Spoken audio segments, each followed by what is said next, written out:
सोमवार के दिन तू मेरे मंदिर के दरवाजे पर चौखट पर बैठ जाना, और दूसरा प्रतिदिन शाम के समय पर तू बेलपत्री के पेड़ के नीचे बैठ जाना। जो तेरी बेल वृक्ष के नीचे सेवा करने आए, जो शंकर जी के मंदिर में सोमवार को जल चढ़ाने आए, उसका जो पात्र जल चढ़ाकर जब वो घर लेकर जाए, उसके पीछे पीछे, पात्र के पीछे पीछे तू जाना, और उसके घर में लक्ष्मी का भंडार भरकर आए। लक्ष्मी बेलपत्र के वृक्ष के नीचे तू विराजमान हो जा। उस बेलपत्र के वृक्ष के नीचे जो बुआरी लगाए, सेवा करे, चाकरी करे, एक बेटी को जैसे बड़ा करते हैं वैसे बेलपत्री के वृक्ष को जो बड़ा करे, बेलपत्री के वृक्ष का जो पालन करे, पोषण करे, उसकी संभाल करे, उस बेलपत्री के वृक्ष को जैसे जैसे वो उन्नति करे, वैसे वैसे उसके घर में समृद्धि बढ़ते जाए। उस जिसका खुद का मकान नहीं हो, खुद का मकान नहीं हो, किराए के मकान में रहते रहते जिंदगी बीत रही हो, खुद का नहीं,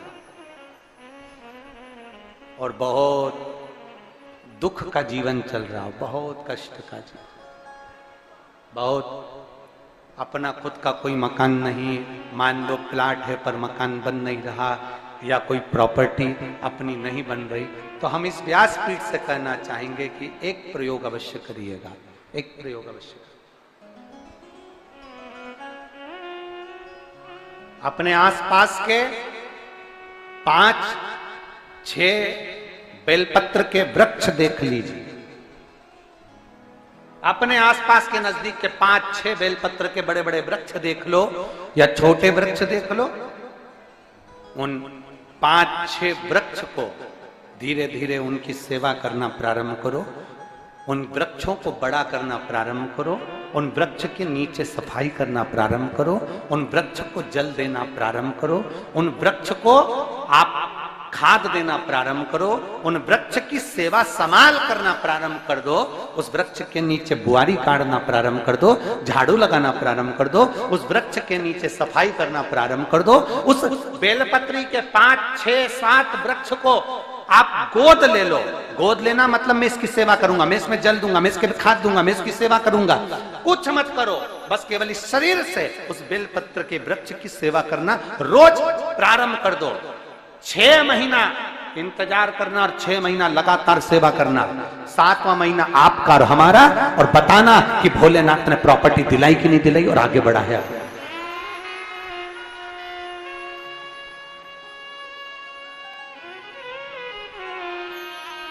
एक बेलपत्र का वृक्ष जिसके नीचे माता लक्ष्मी विराजमान होती है, एक बेलपत्र के वृक्ष के नीचे लक्ष्मी रहती है। दुनिया के लोग कहते हैं लक्ष्मी जी का दिन कौन सा है, बोलो जम के जल्दी से। शुक्रवार। दुनिया के लोग कहते हैं लक्ष्मी जी का दिन शुक्रवार है, पर माता लक्ष्मी से पूछा जाए कि तुम्हारी माता ख्याति देवी नारायण भगवान के साथ तुम्हारी शादी नहीं कर रही थी, शंकर को लक्ष्मी दे रही थी, तब तुमने भगवान शंकर से विनती करी, भोले बाबा मैं नारायण से प्रेम करती हूँ, भगवान नारायण से मेरा विवाह हो। तो माता ख्याति देवी से शंकर भगवान ने विनय कर कर कहा कि लक्ष्मी जी का विवाह नारायण के साथ कर दिया जाए।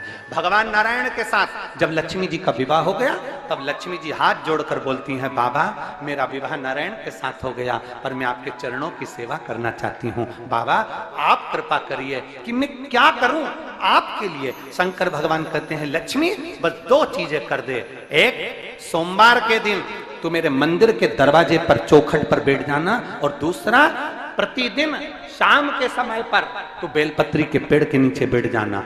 जो तेरी बेल वृक्ष के नीचे सेवा करने आए, जो शंकर जी के मंदिर में सोमवार को जल चढ़ाने आए, उसका जो पात्र जल चढ़ाकर जब वो घर लेकर जाए, उसके पीछे पीछे, पात्र के पीछे पीछे तू जाना, और उसके घर में लक्ष्मी का भंडार भरकर आए। लक्ष्मी बेलपत्र के वृक्ष के नीचे तू विराजमान हो जा। उस बेलपत्र के वृक्ष के नीचे जो बुआरी लगाए, सेवा करे, चाकरी करे, एक बेटी को जैसे बड़ा करते हैं वैसे बेलपत्री के वृक्ष को जो बड़ा करे, बेलपत्री के वृक्ष का जो पालन करे, पोषण करे, उसकी संभाल करे, उस बेलपत्री के वृक्ष को जैसे जैसे वो उन्नति करे, वैसे वैसे उसके घर में समृद्धि बढ़ते जाए, उसके घर में वैभव बढ़ते जाए। ये शंकर भगवान माता लक्ष्मी से करे, भगवान शिव माता लक्ष्मी से करे।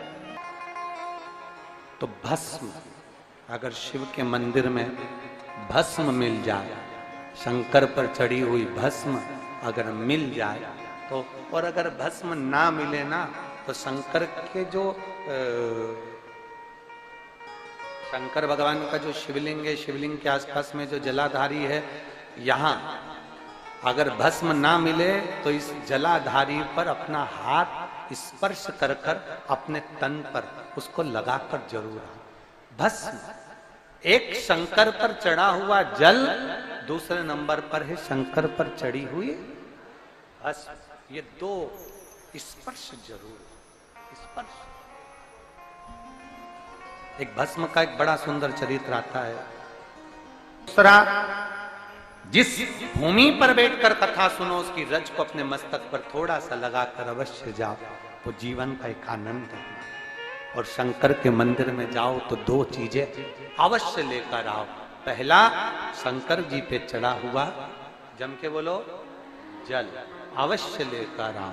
क्योंकि जब तुम जल लेकर आते हो, पात्र लेकर आते हो, तो मेरा महादेव लक्ष्मी जी को तुम्हारे पीछे पीछे तुम्हारे घर तक भेज देगा।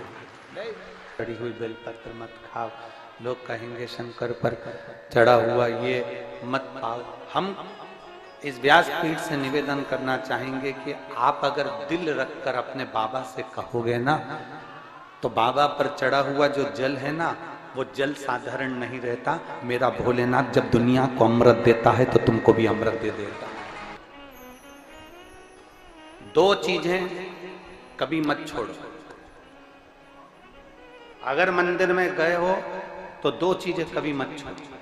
कथा में गए हो तो दो चीजें कभी मत छोड़ो। एक, कथा श्रवण करना। दूसरा, जहां कथा बैठकर सुनते हैं वहां की रज को अपने मस्तक पर लगाना। कथा सुनने के बाद आप यहां से जाओ, भले दरी बिछी है, आसन बिछा है, कारपेट बिछा है, उस पर अपना हाथ फेर कर उस रज को अपने मस्तक पर जरूर लगाओ। क्योंकि शिव पुराण में, भागवत पुराण में, स्कंद पुराण में, कुर्म पुराण में, नर्मदा पुराण में, लिंग पुराण में, नारद पुराण में, ब्रह्म वैवर्त पुराण में, जितनी भी पुराणे हैं, सब पुराणों में लिखा है कि जिस स्थान पर बैठकर हम भगवान की कथा को सुनते हैं, उनको याद करते हैं, जितनी देर हम उनको याद करते हैं उतनी देर वो परमात्मा उस स्थान पर बैठा हुआ रहता है। हाथ रखकर बोलना, शंकर भगवान से तुम्हारा रिश्ता कौन सा? शिव जी से आपका कौन सा रिश्ता?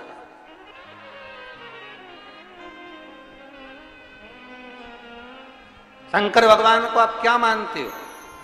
हमने आपको एक संबंध बताया था कि सीहोर कुबेरेश्वर धाम आपका मायका है, तो हम आपके भाई हैं, तो शंकर भगवान आपके पिता हैं, आपके बाप हैं, आपका बाबा है, आपका दादा है।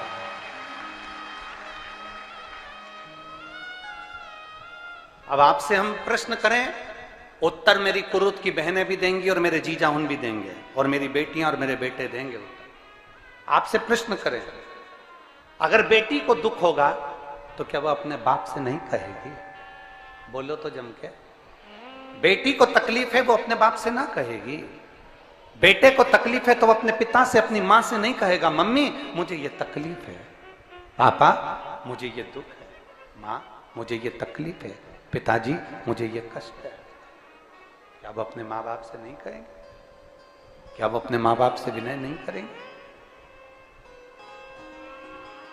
और माँ, पिता, फिर उसके करीब में, उसके नजदीक में जो भी होता है वो माँ बाप निकाल कर उसको दे देते हैं, माता पिता उसको दे देते हैं। माता लोग कहते हैं कि शंकर जी पे चढ़ा हुआ जल मत पियो, लोग कह देते हैं शंकर जी पे चढ़ी हुई बेलपत्र मत खाओ। कोई इस बहन से पूछे, सुनीता सोनी से, कि शंकर पर चढ़े हुए जल से उसकी गांठ जो डबल से उसके शरीर में आ गई थी वो समाप्त हो गई, तो जरा विश्वास करिएगा कि एक बेटी अपने माँ बाप से ही तो कहेगी, और बाप के पास में जो होगा वही तो अपनी बेटी को देगा दुख को मिटाने के लिए। तो मेरे शंकर भगवान के पास तो उसका चढ़ा हुआ जल है। दूसरा, जिस भूमि पर बैठकर कथा सुनो उसकी रज को अपने मस्तक पर थोड़ा सा लगाकर अवश्य जाओ, वो जीवन का एक आनंद है। और शंकर के मंदिर में जाओ तो दो चीजें अवश्य लेकर आओ। पहला, शंकर जी पे चढ़ा हुआ जम के बोलो, जल अवश्य लेकर आओ, क्योंकि जब तुम जल लेकर आते हो, पात्र लेकर आते हो, तो मेरा महादेव लक्ष्मी जी को तुम्हारे पीछे पीछे तुम्हारे घर तक भेज देगा। दो चीजें लेकर अवश्य आओ, और शिव पुराण में जाओ तो दो चीजें लेकर अवश्य जाओ। पहले नंबर पर शंकर की कथा और अपने अंदर विश्वास कि मेरे महादेव की मैंने कथा सुनी है, अब मैं भटकूंगी नहीं। सारी दुनिया में मैंने ठोकर खा ली, अब कहीं ठोकर नहीं खाऊंगी, अब तो दरवाजे पर महादेव के जाऊंगी, बाकी की कह। दूसरा, कथा में बैठी हूं बाबा के इस रज को, ये रज नहीं है, ये धूल नहीं है, ये मेरे बाबा के कैलाश 12 ज्योतिर्लिंग का चंदन है, इसको मस्तक चढ़ाऊंगे अपने हृदय से। लाते हो आप लोग? हाथ उठाओ जरा, रख लो, बहुत बढ़िया, प्रणाम आपको सभी को, नमन। 2 बूंद जल लेकर आओ, पगला नहीं पियो तो उस जल को अपने घर में छींट दो।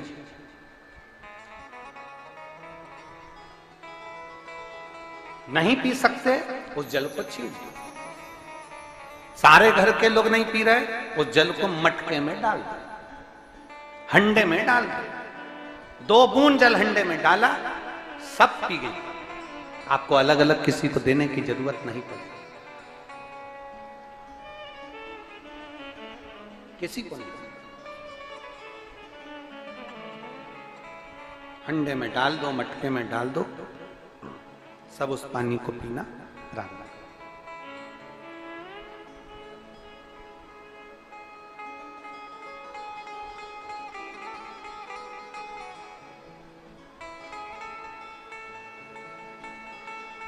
उस जल के महत्व को जो बच्चों का दर्द नहीं देख सकते, जब माता पिता अपने बच्चों का दर्द नहीं देख सकते, तो देव अधिदेव महादेव तुम्हारा दर्द कैसे देखेंगे? वो भी तो काटेंगे तुमको, वो भी तो कष्ट मिटाएंगे। 2 चीजें कथा में जाकर ले। एक, जहां जगह मिल जाए वहां बैठकर कथा सुनो। धूप लगे, पंडालों की इतनी व्यवस्था नहीं हो पाती है, पंडाल लगाने वाले, टेंट लगाने वाले टेंट लगा लगा के थक जाते हैं, तो अपने साथ एक छाता लेकर चलो। 2 पानी की जम के बोलो जरा, बोतल, बिछाने की दरी अपने साथ लेकर चलो। लोगों ने उमा महेश की कथा अपने जीवन में धारण करी कि नहीं करी वो हमको नहीं स्मरण है, पर एक बात का स्मरण करिएगा, ये जो कथा चल रही है ये गौरी शंकर चल रही है। इसके बाद में जो अमलेश्वर में कथा है वो कौन सी है? समर्पण शिव महापुराण कथा। उस समर्पण शिव महापुराण की कथा जब 2 तारीख को विराम हो जाएगी, तब उसके बाद में जो कथा 6 जून को प्रारंभ होगी सोलापुर महाराष्ट्र में, उस कथा का नाम रहेगा उमा महेश शिव महापुराण की कथा। उसको जरूर सुनो। सोलापुर में जो 6 जून से कथा होगी उसका नाम उमा महेश शिव महापुराण। उसको सुनना, श्रवण करना, उसको धारण करना है। उसमें इतने प्रश्न माता उमा ने भगवान महेश से करे हैं, और महेश भगवान शंकर उसका हर प्रश्न का उत्तर दे रहा है। भगवान महेश भगवान शंकर हर प्रश्न का। बाबा बोले माता उमा ने भगवान शिव जी से, महेश भगवान से, भगवान शंकर से करेंगे, बाबा भोलेनाथ जी बताओ, संसार में जन्म लेने वाले व्यक्ति के जीवन में उसके भाग्य में अगर सुख नहीं है, उसके भाग्य में खुशियां नहीं है, उसके भाग्य में कोई अच्छा है ही नहीं, तो वो जीव क्या करेगा? वो जीव क्या करेगा?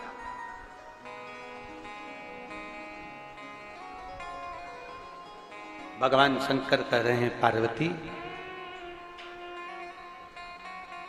संसार में जन्म लेने वाला मनुष्य अगर उसके भाग्य में सुख नहीं, उसके भाग्य में अगर खुशियां नहीं है, उसके भाग्य में अगर सुख नहीं है, उसके भाग्य में अगर अच्छा नहीं है, पत्रिका दिखा ली सुख नहीं है, कार्य कर कर देख लिया सुख नहीं है, तकलीफ उसकी जिंदगी में चल ही चल रही है, तो भगवान शंकर कहते हैं, भगवान महेश कहते हैं, उमा, उस मनुष्य को दूसरे का अच्छा करना प्रारंभ कर देना चाहिए, तो उसकी अच्छाई अपने आप सामने आना